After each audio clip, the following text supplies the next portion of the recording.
15 000 litres. C'est la quantité d'eau nécessaire pour produire 1 kg de viande. Dans cette vidéo, on va se pencher sur l'industrie de la viande afin de constater les effets qu'elle a sur l'écologie. Pour commencer, il faut savoir de quoi on parle. Il faut donc savoir en quoi consiste l'industrie de la viande. L'industrie de la viande, ça concerne l'élevage des bêtes, l'abattage et la préparation de repas à base de viande. Mais aussi, et il ne faut pas l'oublier, toutes les céréales nécessaires pour nourrir les animaux. L'industrie de la viande recouvre donc plusieurs axes différents.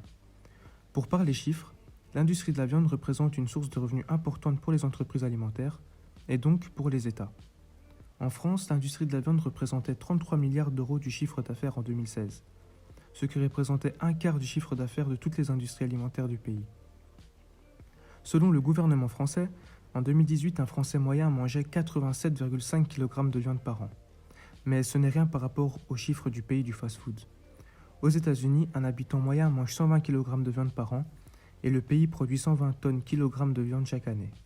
Je pense que vous vous en doutez, ces chiffres sont trop importants. Nous consommons donc trop de viande.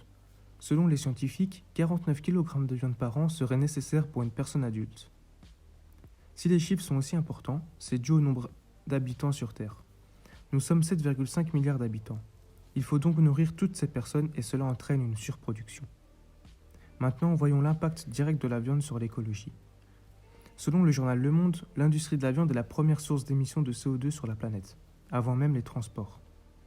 Elle représente 14,5% des émissions de gaz à effet de serre et 12 kg de CO2 sont rejetés dans l'air pour 1 kg de viande. Pour produire de la viande, il faut de la place, beaucoup de place. En effet, 83% de la surface agricole mondiale est utilisée pour l'élevage. Donc pour les animaux qui finiront dans nos assiettes, mais aussi pour toutes les céréales nécessaires à les nourrir. En 2002, un tiers des céréales produites et récoltées ont été utilisées pour nourrir le bétail, ce qui représentait 670 millions de tonnes, soit assez pour nourrir 3 milliards de personnes. Le nombre important d'animaux de pâturage a poussé la déforestation à s'accélérer. Il a fallu trouver de la place pour le bétail, mais aussi pour les céréales nécessaires à les nourrir. On estime que 91% des terres qui ont été déforestées dans la forêt amazonienne servent au pâturage ou à la production de soja qui sert à nourrir le bétail. Moins de forêt, c'est moins de dioxyde de carbone absorbé et donc plus de pollution dans l'air. Un risque réel dû à l'industrie de la viande est l'épuisement des ressources. Les pays doivent réduire leur empreinte écologique et donc repousser le jour de dépassement. Le jour de dépassement, c'est le jour de l'année où l'humanité a épuisé les ressources renouvelables de la planète.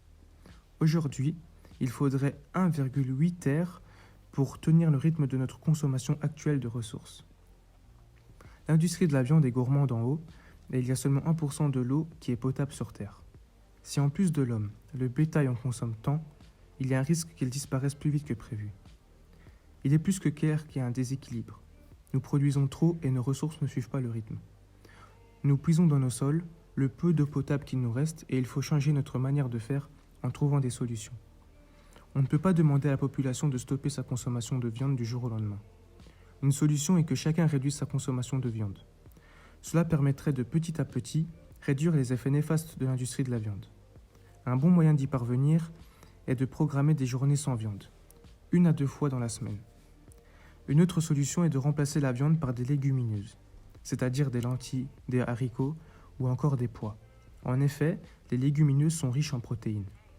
Il y a aussi la viande bio, qui est certes plus chère que la viande non bio, mais elle est produite de manière plus saine et écologique. Voilà, la vidéo touche à sa fin. Merci de l'avoir regardée jusqu'au bout et j'espère que tu as découvert de nouvelles choses sur ce sujet et que cela t'a fait ouvrir les yeux sur cette industrie.